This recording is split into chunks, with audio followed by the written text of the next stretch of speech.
આપણે ઇમરજન્સી ફંડની સગવડ કેમ રાખતા હોઈએ છીએ કે કોઈ અણજોઈતો ખર્ચો આવી ગયો, એ ખર્ચાને લીધે આપણું આખું ફાઇનાન્શિયલ પ્લાનિંગ ખરાબ ના થઈ જાય. સૌથી અણજોઈતો ખર્ચો કયો હોય તો એ છે હોસ્પિટલાઇઝેશનનો ખર્ચો. કારણ કે એક જ ઝટકામાં હોસ્પિટલાઇઝેશનનો ખર્ચો આપણી સેવિંગ્સને તહેસ નહેસ કરી શકે છે. અને એટલે જ પ્રધાનમંત્રી જન આરોગ્ય યોજના હેઠળ ઘણા બધા લોકોને 5 લાખ રૂપિયા સુધીનો ફાયદો મળે છે. હવે આ 5 લાખ રૂપિયા સુધીનો ફાયદો સિનિયર સિટીઝનને પણ મળવા જઈ રહ્યો છે. કઈ રીતે? તો એના માટે ધ્યાનથી સાંભળજો, હું તમને એક વાત કહું.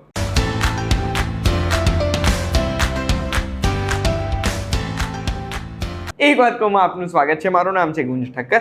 આપણે આ યોજનાને મા કાર્ડ તરીકે ઓળખીએ છીએ, આયુષ્માન કાર્ડ યોજના તરીકે ઓળખીએ છીએ, આયુષ્માન ભારત પ્રધાનમંત્રી જન આરોગ્ય યોજના તરીકે પણ ઓળખીએ છીએ.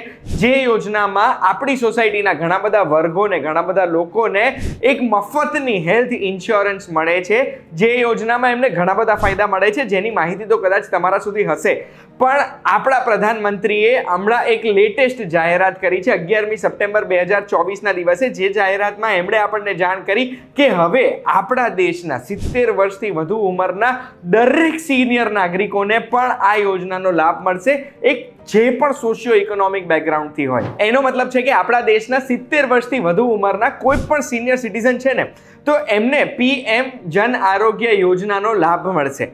હવે એવું કોઈ પરિવાર છે જેને ઓલરેડી PM જન આરોગ્ય યોજનાનો લાભ મળે છે, તો એ પરિવારમાં 5 લાખ રૂપિયાનો ટોપઅપ થઈ જશે અને એ 5 લાખ રૂપિયા ફક્ત એ સિનિયર સિટીઝન માટે હશે. આ 5 લાખ રૂપિયા એમને બીજા કોઈ સાથે શેર નહીં કરવા પડે. એલિજિબિલિટીની વાત કરું તો આપણા દેશના દરેક નાગરિક જે 70 વર્ષ કે તેથી વધુ ઉંમરના હોય એ એલિજિબલ છે. પછી ભલે કોઈ પણ પ્રાઇવેટ હેલ્થ ઇન્સ્યોરન્સ પર કવર્ડ હોય કે પછી ESIC માં કવર્ડ હોય કે બીજી કોઈ સ્ટેટ કે સેન્ટ્રલ ગવર્મેન્ટ સ્પોન્સર્ડ ઇન્સ્યોરન્સ પોલિસીમાં પણ કવર્ડ હોય. બેસિકલી આ એક 5 લાખ રૂપિયાનું મેડિક્લેમ, 5 લાખ રૂપિયાનો હેલ્થ ઇન્સ્યોરન્સ મળી ગયો છે આપણા દેશના દરેક 70 વર્ષથી વધુ ઉંમરના નાગરિકોને.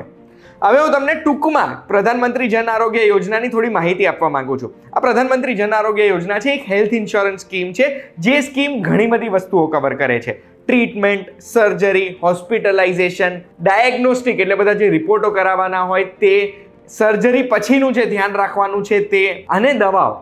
આપણા દેશના લગભગ 2000 હોસ્પિટલ, પ્રાઇવેટ કે પછી ગવર્મેન્ટ હોસ્પિટલમાં આ યોજના હેઠળ કેશલેસ સર્વિસનો લાભ મળે છે. એટલે આપણે કશા પૈસા બી નથી ભરવાના હોતા પબ્લિક અને પ્રાઇવેટ હોસ્પિટલમાં જે એમ્પેનલ્ડ છે આ યોજના હેઠળ.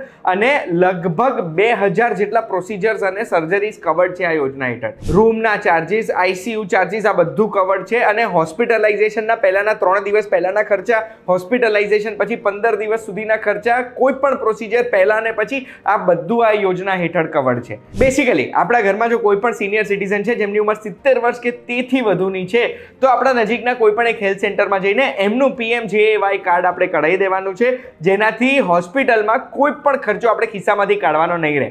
બહુ જ ઇમ્પોર્ટન્ટ માહિતી મેં તમને બહુ જ ટૂંક સમયમાં આપી દીધી છે. કોઈ પણ પ્રશ્ન છે કમેન્ટમાં મને પૂછજો અને આ માહિતી દરેક એવા ઘરમાં વહેતી કરી દો જે ઘરમાં કોઈ સિનિયર સિટીઝન હોય. આપણે VTVgujarati.com ઉપર ફરી મળીશું.